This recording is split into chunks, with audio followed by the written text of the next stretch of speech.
Hello! Hi! Nandito na naman kami. Ito ako, si Gabby.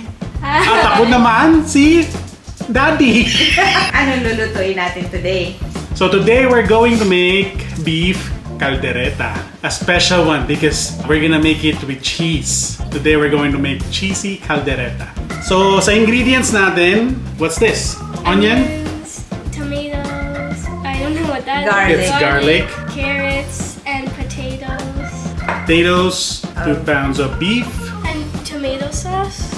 tomato sauce, and this one is liver spread. We need that for making caldereta.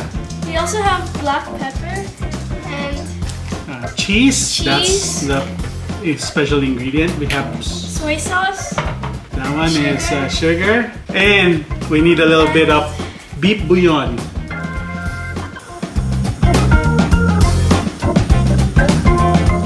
So, pinapainit na natin yung ating kaldero. Ipa-fry muna natin yung potatoes and carrots.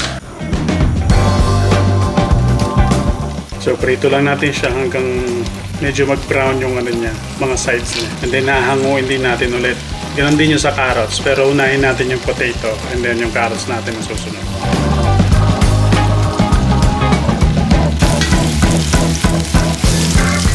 Yan, pag nag-brown na siya, ahunan natin and then sunod naman natin yung carrots. Carrots.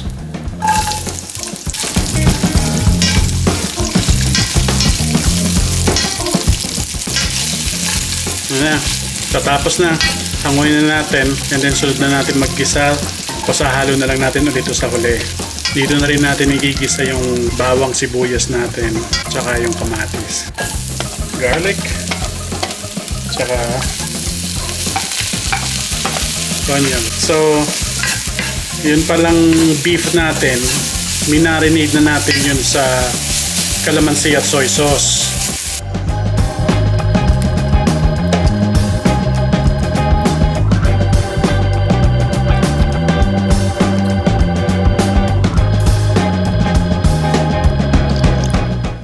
I-marinate niyo yun before nyo lutuin, mga at least 15 minutes kasi para yung karne niya is absorb niya yung lasa ng soy sauce at kalamansi.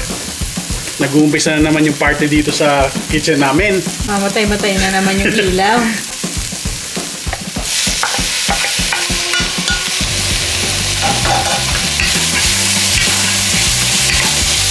Yung apoy niya, mga medium lang siguro.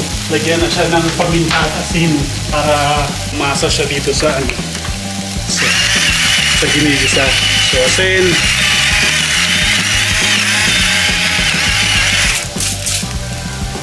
And then, paminta. Mabilis na to once na nilagyan na natin yung karne. So, ayan na. Pwede nating halo yung ating beef. Buhos na natin siya. Yun yung minarinate natin. Buhos na natin siya dyan.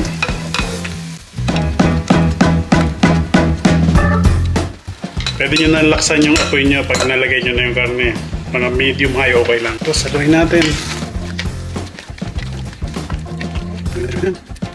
Pwede na rin natin lagay yung tomato sauce tsaka yung beef broth. Tomato sauce. Sama natin siya dyan. Pagsasamahin natin lahat yan, pati yung liver spread. Siguro mga yan, ganyan. Yan na magbibigay ng lasa ng kaldereta dyan. Tapos, lagyan din natin siya ng beef broth. Bali, ito yung bouillon na powder. Minix ko lang siya sa water. And then yun ang kasi pakukulaan natin to hanggang sa lumambot.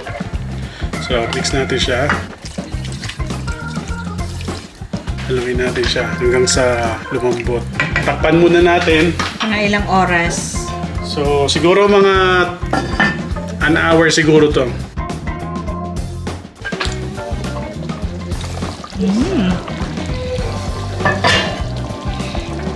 Okay, so yan na, malambot na siya.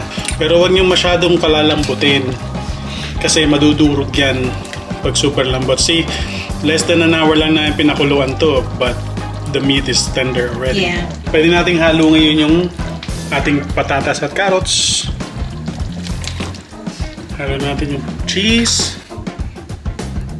Tapos, later itatap natin siya ng bell pepper. Okay, so, halo natin yung bell pepper. And then, tapos na siya. Ganun lang kasimple. Ganun lang kasimple yun. Luto na ang ating beef caldereta. So, we're gonna try it and Gabby's gonna try the dish. Right? Okay.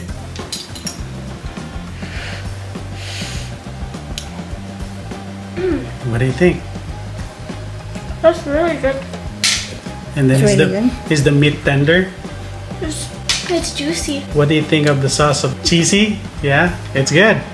So there you go. It's a simple dish that you can make. We didn't make it complicated, but you can do some other steps to make it more authentic. But this is like a simple way of making a caldereta. Okay, I hope you like the video. Don't Subscribe. forget to like and subscribe. Bye.